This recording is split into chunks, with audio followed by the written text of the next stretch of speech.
మాయమైన బియ్యం. ఒక గ్రామంలో హయగ్రీవుడు అనే గృహస్థుడు ఉండేవాడు.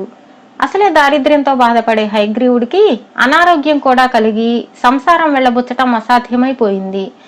భార్యాబిడ్డలు పడుతున్న కష్టాలు చూడలేక అతను ఇల్లు విడిచి బయలుదేరాడు. ఎక్కడన్నా ఇంత సంపాదించగలిగితేనే ఇంటికి తిరిగి రావాలని, లేకపోతే దేశాలు పట్టిపోవాలని అతని ఉద్దేశం. బక్క చిక్కి బలహీనంగా ఉన్నవాడికి ఎవరు పని ఇస్తారు? హయగ్రీవుడికి ఎక్కడా పని దొరకలేదు. పూర్తిగా జీవితం మీద విరక్తి చెంది అతను ఒక అరణ్యంలో ప్రవహిస్తున్న నది వద్దకు వెళ్లి అందులో దూకేశాడు. ఆ సమీపంలోనే తపస్సు చేసుకునే మునువొకడు ఇది చూసి పరిగెత్తుకుంటూ వచ్చి హయగ్రీవుడిని నది నుంచి బయటకు లాగి అతని విషాద గాథ విని, నేను నీకు ఒక మంత్రం ఉపదేశిస్తాను. దాని సహాయంతో 3 రోజుల పాటు నువ్వు కోరుకున్న ఆహార పదార్థాలు లభిస్తాయి. అటు తరువాత ఆ మంత్రం నీకు పారదు. అందుచేత దాన్ని మరి ఎవరికన్నా ఇచ్చేయి. మంత్రాన్ని ఇవ్వడానికి ఎవరూ దొరక్కపోతే దాన్ని అలాగే వదిలేయి.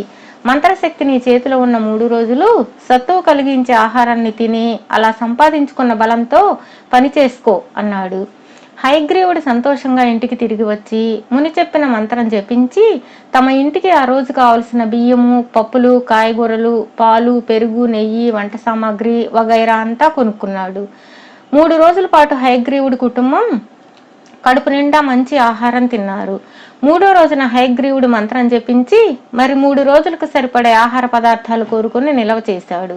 మర్నాటి నుంచి తనకు ఆ మంత్రం పని చెయ్యదు గనుక దాన్ని ఎవరికిద్దామా అనుకుంటూ ఉండగా 3వ నాటి సాయంకాలం ఒక బిచ్చగాడు ఆకలితో అతని ఇంటి ముందుకు వచ్చి శోష వచ్చి పడిపోయాడు. హయగ్రీవుడికి ఆకలి శోష ఏమిటో తెలుసు. అందుచేత అతను ఆ బిచ్చగాడికి తెలివి తెప్పించి తన ఇంట్లోకి తీసుకుపోయి భోజనం పెట్టాడు. తరువాత అతను ఆ బిచ్చగాడికి తనకు తెలిసిన మంత్రం గురించి వివరంగా చెప్పి ఆ మంత్రం సహాయంతో 3 రోజుల పాటు సుఖంగా భోజనం చేసి బలం తెచ్చుకోమని, ఆ తర్వాత మరెవరికన్నా ఉపదేశించమని చెప్పాడు. బిచ్చగాడు హయగ్రీవుడి వద్ద మంత్రం నేర్చుకుని వెళ్ళి దాన్ని జపించి ఒక బస్తా బియ్యం కావాలని కోరుకున్నాడు. మరుక్షణమే అతని గుడిసెలో ఒక బియ్యం బస్తా ధవీమని పడింది. బిచ్చగాడి భార్య సంతోషంతో నాట్యం చేసింది. బిచ్చగాడు బస్తా నుంచి కొంత బియ్యం అంగడికి తీసుకుపోయి అమ్మి ఆ డబ్బుతో ఇంటికి కావలసిన వస్తువులన్నీ కొనుక్కొచ్చాడు. ఈ మంత్రం ఇంకా 2 రోజుల పాటు తనకు పని చేస్తుంది. ఈ లోపుగా దాన్ని సద్వినియోగం చేయడం ఎలాగా అని బిచ్చగాడు తన భార్యతో చర్చించాడు. మంత్రం 3 రోజులు తనకు ఉపయోగపడ్డాక వాడు దాన్ని తన భార్యకు చెప్పాలని రూఢి చేసుకున్నాడు. అందుచేత ఇంకా 5 రోజుల పాటు ఆ మంత్రం తమ ఆధీనంలోనే ఉంటుంది. ఆ భార్యాభర్తలు చాలా దురాశాపరులు. వాళ్లకు ఊళ్ళో వాళ్ల మీద కోపం కూడా చాలా ఉన్నది. ఎందుకంటే వాళ్ళు తమకు రోజు బిచ్చం వెయ్యరు. ఒక్కొక్కప్పుడు విసుక్కొని వెళ్ళిపోమ్మంటారు. ఈ మంత్రంతో తమ ఆశ, ఊళ్ళో వాళ్ల మీద కసి కూడా తీరాలని వాళ్ళు నిశ్చయించారు. అలా చేయడానికి వారు ఉంటున్న గుడిసె పనికిరాదు. నిర్జన ప్రదేశం కావాలి. అరణ్య మధ్య ఏనాటిదో ఒక పాడుబడిన పెద్ద భవనం ఉన్నది. దాన్ని బిచ్చగాడు, వాడి భార్య ఎరుగుదురు.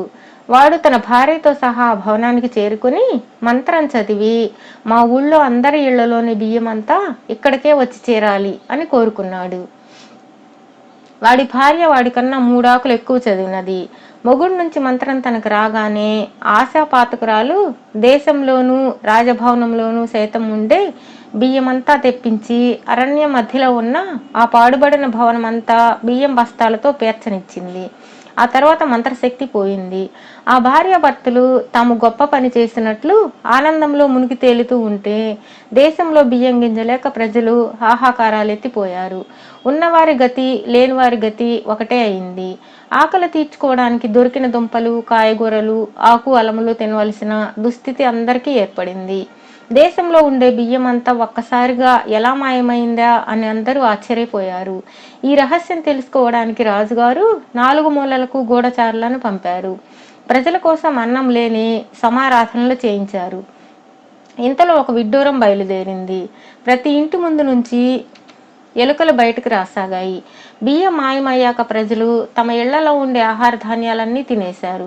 అందుచేత ఇళ్లలో ఉండే లక్షలాది ఎలుకలకు ఏ ఆహారము లేకుండా పోయింది. అందుచేత అవి వేల సంఖ్యల్లోనూ లక్షల సంఖ్యల్లోనూ బయలుదేరి తమకు ఆహారం ఎక్కడ దొరికేది తెలిసినట్లుగా ఒకే దిక్కుగా పోసాగాయి. ఈ సంగతి తెలియగానే రాజు ఆ ఎలుకల మందల వెనుకగా తన భటులను పంపారు.